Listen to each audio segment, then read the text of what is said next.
Hey, welcome back. So, we have reached the final episode for this AZ303 certification.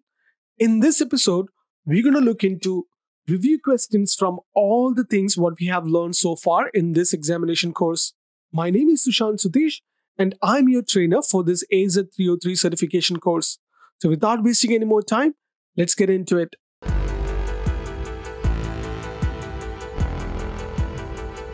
Let's look into the first question. An organization that you are advising has MFA enabled for all users. And the requirements are they have MFA configured to send verification code to their users' cell phones. They are asked to recommend how they should configure an additional MFA verification option for their users. And they have an Azure Active Directory tenant. What should you advise? The correct answer is from multi-factor authentication, configure in the service settings, because you configure verification options that are used for MFA authentication in multi-factor authentication portal by configuring verification options on service settings tab. And these settings are global and are used for all users who are authenticated by using MFA. Let's look at question number 2. You are advising a company that has enabled MFA for all its users. The company's support desk is seeing an increase in support tickets from users who are receiving MFA requests while working within the company's main campus. And you are asked to provide a recommendation that prevents the users from receiving MFA requests while on main campus, and the company has an Azure subscription. So what do you advise? The correct answer is from the MFA service settings, create a trusted IP range. By creating a trusted IP range in the MFA service settings, you provide users with the ability to avoid MFA requests while on company sites. Let's look at the third question. An organization you advise has an Azure Active Directory forest named Tailwind.com, and they have installed and configured Azure AD Connect to use password hash synchronization as a single sign-on approach. Please note that staging mode is enabled. And they have reviewed the synchronization results and noticed that the synchronization service manager doesn't display any previous sync jobs. And you are asked to find a way to ensure that the synchronization completes successfully. So what do you advise? The correct answer is run AD Connect and disable staging mode.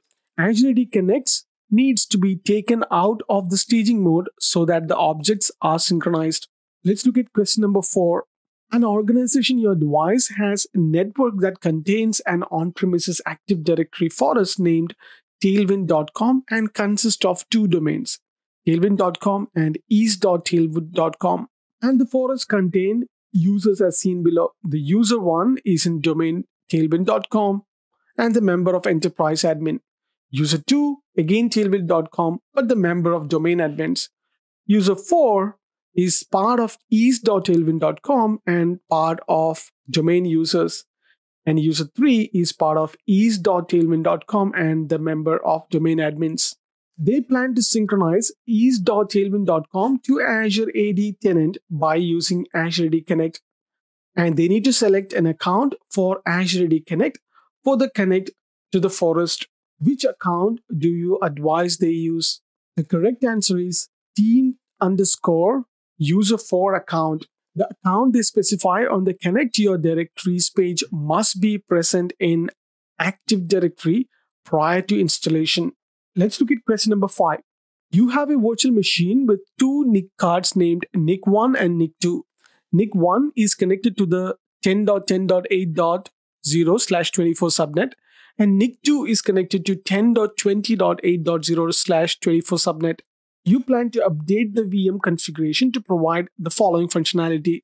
You want to enable direct communication from Internet to TCP port 443. You need to maintain existing communication across the 10.10. subnet and 10.20. subnet. And you need to maintain a simple configuration whenever possible.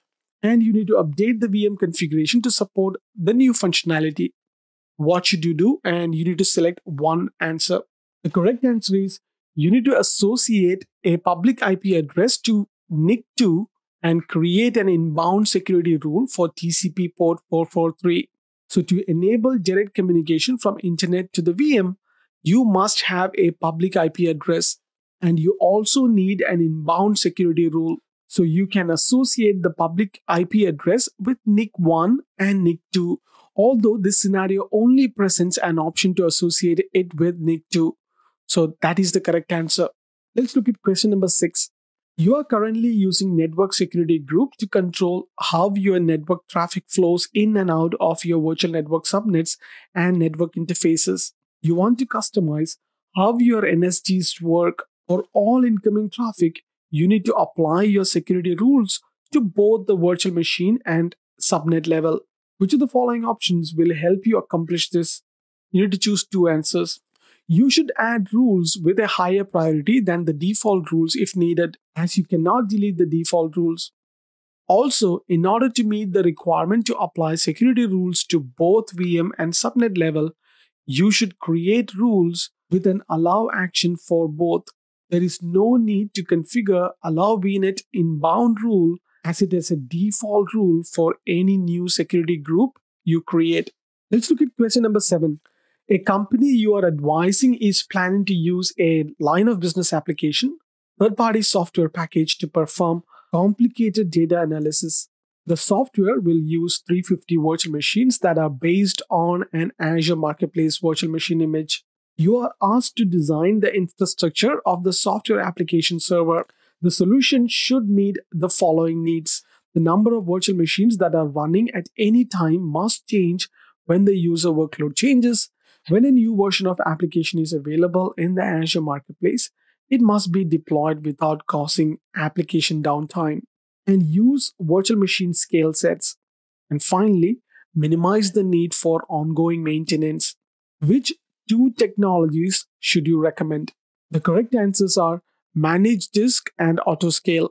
Autoscale facilitates horizontal scaling of virtual machines depending on a metric such as processor usage or memory usage. And Managed Disk automate the provisioning of storage capacity of the virtual machine. Let's look at question number 8. An organization you are advising is running a single application that runs on a virtual machine. The traffic to the application has recently been on an increase and continues to rise. The application cannot experience downtime and must scale dynamically, and you are asked to recommend an auto scale approach so the virtual machine can respond well to the workload requirements. Which three options would you recommend? The correct answers are deploy application automatic horizontal scaling, implement custom auto scale, and create a virtual machine scale set. Let's look at question number 9. You are researching Microsoft Azure for your company, and the company is considering deploying Windows-based virtual machine in Azure. However, before moving forward, the management team has asked you to research the cost associated with Azure virtual machines. You need to document the configuration options that are likely to save the company money on their Azure virtual machines.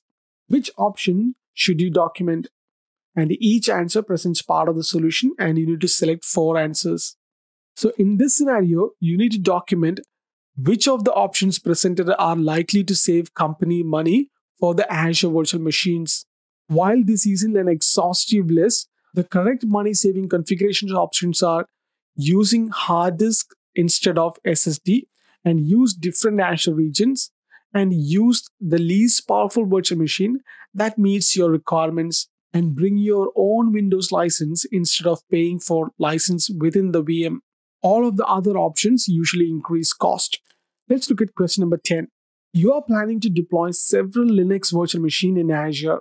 The security team issues a policy that Linux virtual machines must use an authentication system other than the passwords, and you need to deploy an authentication method for the Linux VM to meet the requirement. Which authentication method should you use? Select one. The correct answer is SSH key pair. So the Azure support 2 authentication methods for Linux virtual machine: passwords and SSH via an SSH key pair. Access key and shared access signature are access methods for Azure storage, not for Azure virtual machine. So in this scenario, you need to use an SSH key pair to meet the requirement. Let's look at question number 11. Another IT administrator creates an Azure virtual machine scale set with 5 virtual machines. Later, you notice that the VMs are all running at max capacity with the CPU being fully consumed. However, additional virtual machines are not deploying in the scale set, and you need to ensure that additional virtual machines are deployed when the CPU is 75% consumed. What should you do? And select 1. The correct answer is enable the auto scale option.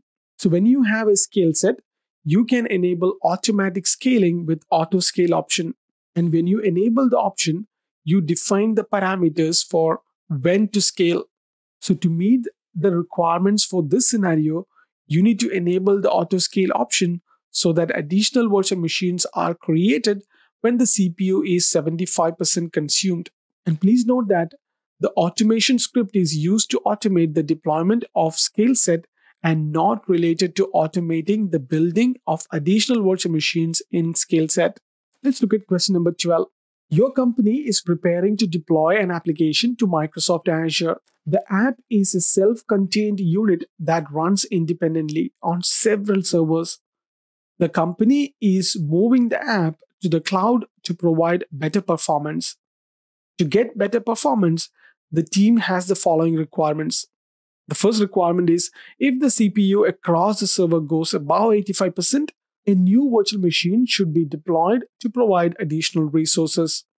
And if the CPU across the servers drop below 15%, an Azure virtual machine running the app should be decommissioned to reduce cost. So you need to deploy a solution to meet the requirements while minimizing the administrative overhead to implement and manage the solution. So what should you do? Select 1.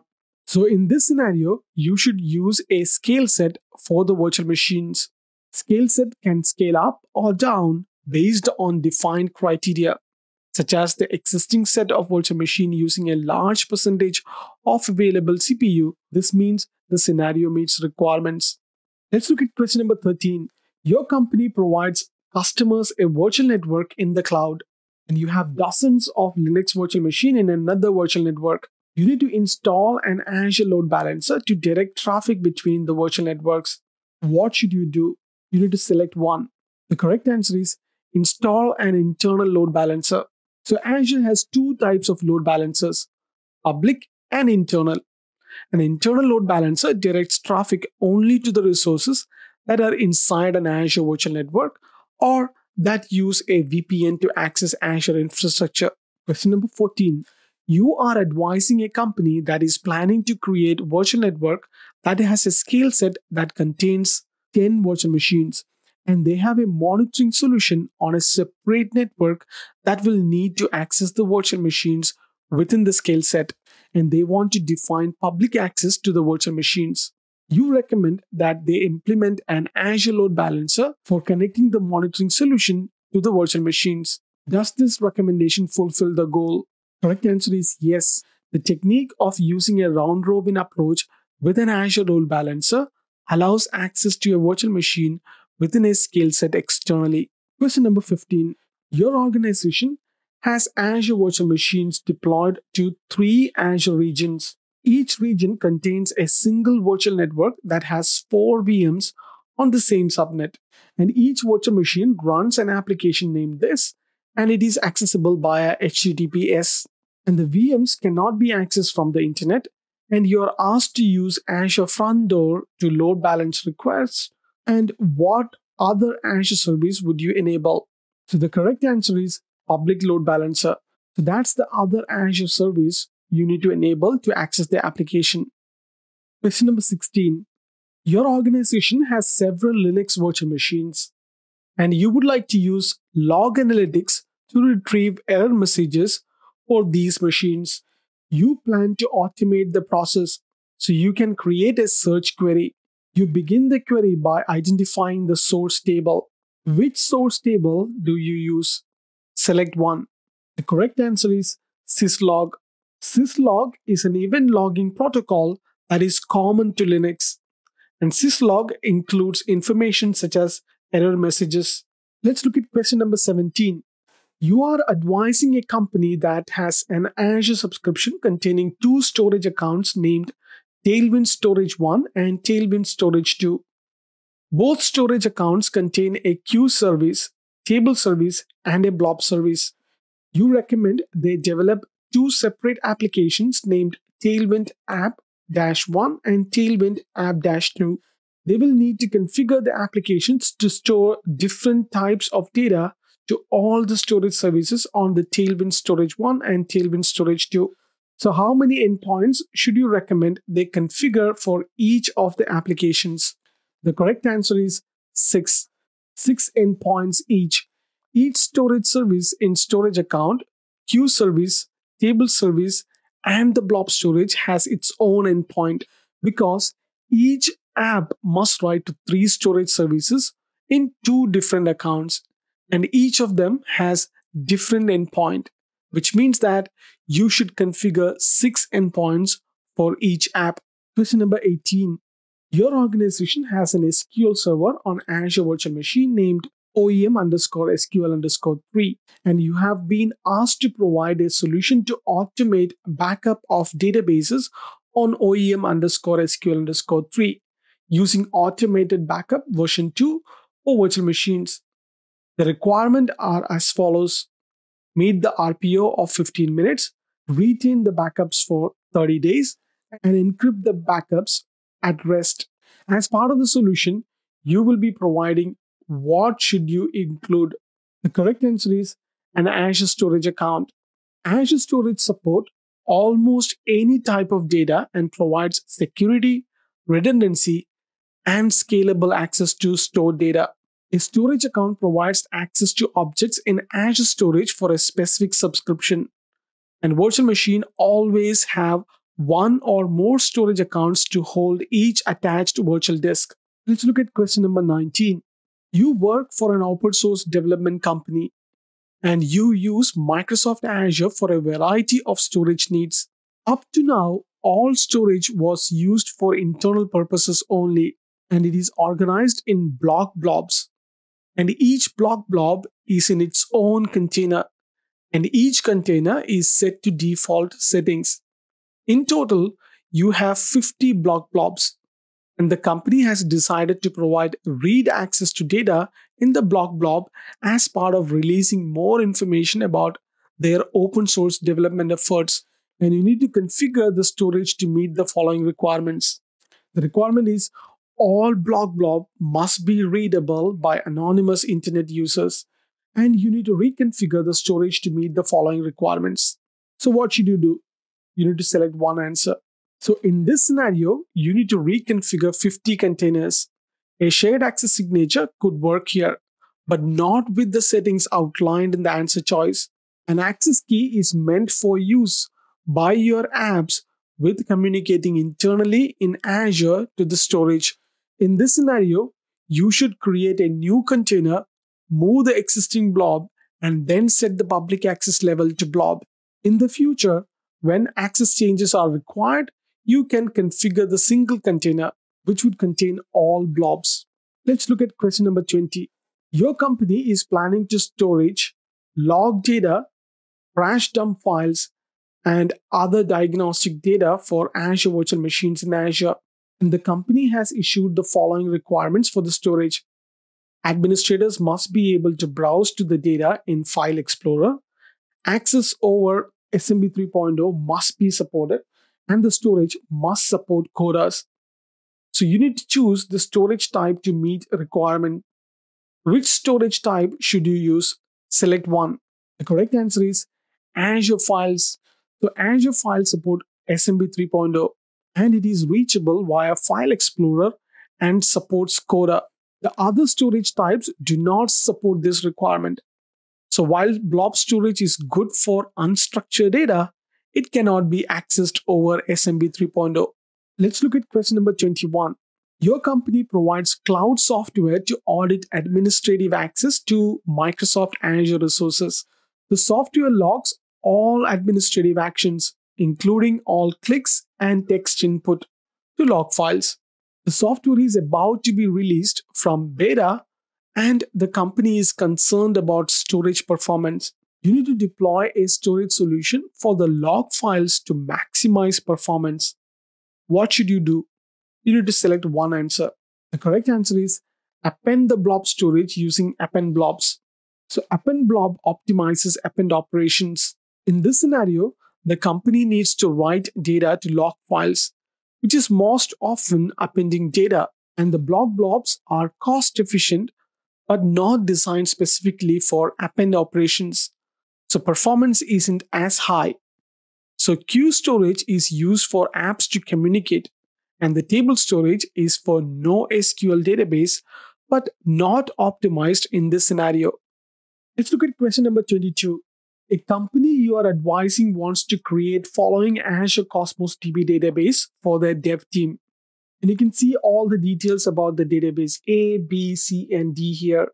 As part of the solution, they want to reduce cost. You advise they create Azure Cosmos DB with two following recommendations. What are those?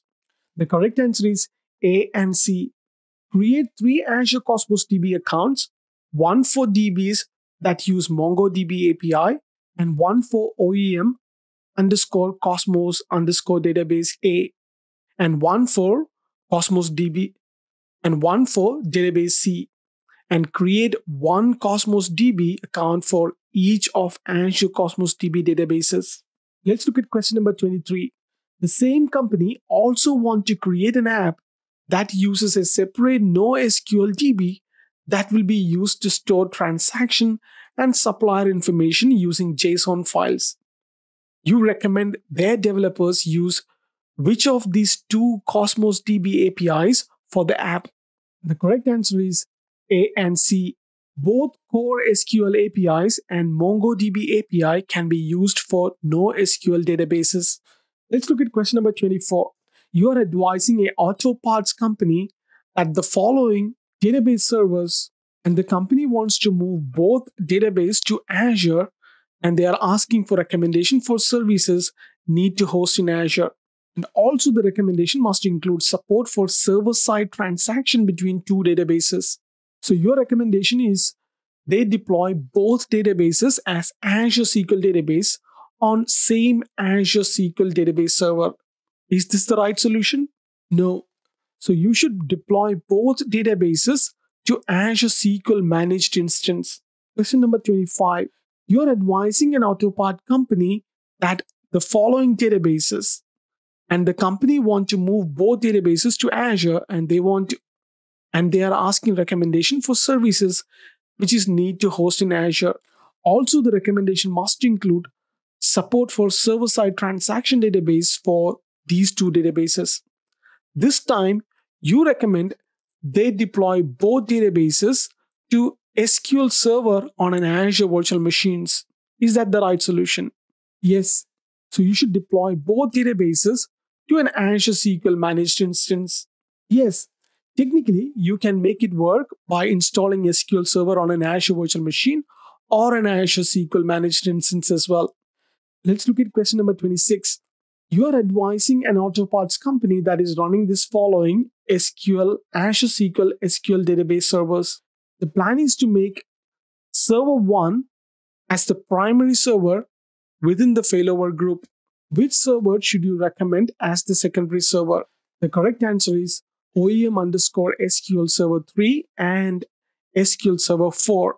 SQL Server 1 is located in East US, and both SQL Server 3 and 4 are located in North Europe. Let's look at question number 27. Which of the following best describes the format of Azure Resource Manager template? Select one. The correct answer is a JSON document with key value pairs. An Azure Resource Manager template is a JSON document with key value pairs. Let's look at question number 28. Your manager asks you to explain how Azure uses resource groups. You will provide all the following information except the correct answer is resource groups cannot be nested. Rest all of the answers are correct. Let's look at question number 29. You are creating a new resource group to use for testing. Which two of the following parameters are required when you create a resource group with PowerShell or CLI? Select 2. The correct answers are location and name are required by PowerShell. Let's look at question number 30. You are asked to make a recommendation to a company whose network contains an on-premises Active Directory and Azure AD tenant. These are the additional details. They have deployed Azure AD Connect and have configured pass-through authentication, and their Azure subscription contain many web apps that are accessed from the internet, and they plan to use Azure multi-factor authentication with the Azure AD tenant as well. So you are asked to recommend a solution that prevents users from being prompted for Azure multi-factor authentication while accessing apps from on-premises network. So what should you advise? The correct answer is trusted IPs. Trusted IPs are an Azure multi-factor authentication feature that bypasses the two-step verification for users who signing in from IP addresses that are on trusted IP list. Let's look at question number 31. An organization has an Azure subscription named Tailwind_subscription1 that contains an Azure virtual machine named Tailwind_VM-1 within the resource group named Tailwind_resource group 1. And you have following requirements. So what do you advise they do first? So please take your time to read these questions. And if you need, you can pause the question as well. So the correct answer is, from the Azure portal, modify the value of identity option for Tailwind Virtual Machine 1 because you must first enable Manage Service Identity. Let's look at question number 32. Your company hires a new IT administrator and she needs to manage a resource group with first-tier web servers including assigning permissions. However, she should not have access to other resource groups inside the subscription. And you need to configure role-based access. What should you do? Select 1. The correct answer is assign her a resource group owner. The new IT administrator need to be able to assign permissions. Let's look at question number 33. You have 3 virtual machines, VM1, 2, and 3 in a resource group. The help desk hires a new employee, and the new employee must be able to modify the settings on VM3 but not on VM1 and 2. Your solution must minimize administrative overhead. What should you do? The correct answer is assign the user to the contributor role in Virtual Machine 3. This means the user will not have access to VM1 and 2, and the contributor role will allow the user to change the settings on Virtual Machine 1. Let's look at question number 34. You download an Azure Resource Manager template based on an existing virtual machine. And the template will be used to deploy 300 VMs, and you need to modify the template to reference an administrative password. And you must prevent the password from being stored in plain text as well. So what should you create to store the password? The correct answer is an Azure Key Vault and an access policy. The Key Vault is a store for credential information that can be accessed from virtual machine deployments. The relevant access policy must be set on a vault that allows access for VM deployment. Let's look at question number 35. A company has an Azure subscription that contains the Azure virtual machine shown below, VM1, 2, 3, and 4. They need to identify which virtual machine can be enabled for Azure Disk Encryption using Vault 1. Which virtual machine would you identify? The correct answer is VM1, 2, and 4 only. Azure Disk Encryption requires that the Key Vault and the VM reside in the same Azure region and subscription. Because VM1 is in East US region, you can use Azure Disk Encryption for all virtual machines which are in the same region, which are VM1, 2, and 4. And you can use Azure Disk Encryption with Windows and Linux virtual machine as well. Let's look at question number 36. Your organization needs a way to create application-aware snapshots and backup Linux virtual machines and VMware virtual machines. You have files, folders, volumes, and workloads to protect. You recommend which of the following solution, and you need to select 1. Correct answer is Azure Backup Server. Azure Backup Server provides app-aware snapshot, and it supports Linux and VMware virtual machines. And Backup Server can protect files, folders, volumes, and workloads. Question number 37. You plan to use Azure Backup to protect your virtual machines and data and are ready to create a backup. What is the first thing you need to do? Select 1. The correct answer is create Recovery Services Vault. So when performing a virtual machine backup, you must first create a Recovery Services Vault in the region where you want to store the data. Question number 38. You have several Azure virtual machines that are currently running production workloads, and you have a mix of Windows Server and Linux servers, and you need to implement a backup strategy for your production workloads. Which feature should you use in this case? Select 1. The correct answer is Azure Backup. So for backing up Azure virtual machine running production workloads, use Azure Backup. Question number 39. You deploy several virtual machines to Azure, and you're responsible for backing up all data processed by the virtual machines. In the event of a failure, you need to restore the data as quickly as possible. Which of these options would you recommend to restore a database used for development on data disk? Select 1. The correct answer is Disk Snapshot. You can use Snapshot to quickly restore the database data disk. Let's look at question number 40. You decide to move all your services to Azure Kubernetes Service. Which of the following components will contribute to your monthly Azure charge? The correct answer is Node Virtual Machine. You only pay for virtual machine instance, storage, and networking resources consumed by Kubernetes cluster. Question number 41. Which of the following is not true about container groups? Select 1. Everything except the first option is scheduled on multiple host machine is not true. A container group is scheduled on a single host machine. Let's look at question number 42. Which of the following is a Kubernetes agent that processes the orchestration request from the cluster master and schedules running the requested containers? Select 1. The correct answer is Kubelet. The kubelet processes the orchestration request from the cluster master and schedules the running the requested container. Question number 43. You are configuring networking for the Azure Kubernetes service. Which of the following maps incoming direct traffic to the pods? Select 1. The correct answer is Node Port. Node Port maps incoming direct traffic to the pods. Let's look at question number 44. You are administering a production web app. The app requires scaling to 5 instances, 40 GB of storage, and a custom domain name. Which app service plan should you select? The correct answer is Standard. The Standard app service plan meets the requirement at the least cost. Question number 45. You are backing up your app service. Which of the following is included in the backup? You need to select 2 answers. The correct answers are app configuration and Azure Database for MySQL. The app service can back up app configuration, file content, and database connected to the app, and backup can be up to 10 GB of app and the database content. Let's look at question number 46. What method does Microsoft Azure App Service use to obtain credentials for users attempting to access an app? Select 1. Correct answer is redirection to a provider endpoint. So Microsoft Azure App Service app redirects requests to the endpoint that sign in users for that provider. Question number 47.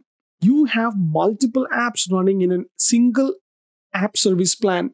The true or false? Each app in the service plan can have different scaling rules. It's false. So the app service plan is the scale unit of Azure App Service apps. If the plan is configured to run 5 VM instances, then all apps in the plan run on all 5 instances. And if the plan is configured for auto scaling, then all the apps in the plan are scaled out together based on auto scale settings. Question number 48. Your organization has a basic app service plan named Plan 1 that hosts an Azure app service named App Service 1. You are asked to configure a custom domain and enable backup for Service 1. What would you recommend first? The correct answer is Scale Up Plan 1. Scale Up is similar to switching to a production plan that will enable the required features. Question number 49. You are analyzing the company virtual network and think it would helpful to get a visual representation of network elements. Which feature can you use? Select one. The correct answer is Network Watcher Topology. This feature provides a visual representation of your networking elements. Question number 50. Your company has a website and users are reporting connectivity errors and timeouts, and you suspect that the security rule may be blocking traffic to or from one of the virtual machines.